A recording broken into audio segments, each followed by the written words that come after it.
Dulur, hirup di dunya teh saukur ngumbara. Ibarat mampir nginum nu moal lila, urang teh nuju ngantosan antrian nunggu giliran. Dipanggil kudu kawasa.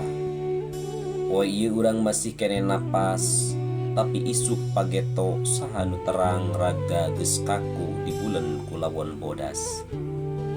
Inget harta nu dijaga, pangkat nu dibangga-bangga moal bisa maturan urang dina poekna jero kubur.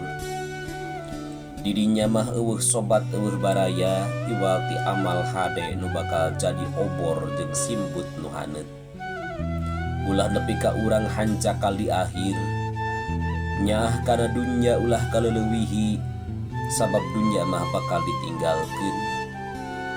Kaduhung mah tarati heula, datang nasok nalika napas geus aya dina tikoro.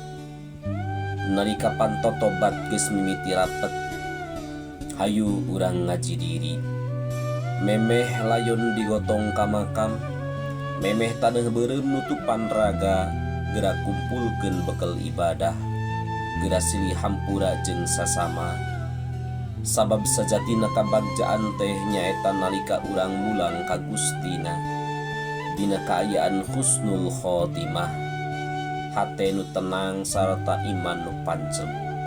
Sing inget, maot teh lain tungtung sagala-galana, tapi awal tina lalampahan urang nu sanyana.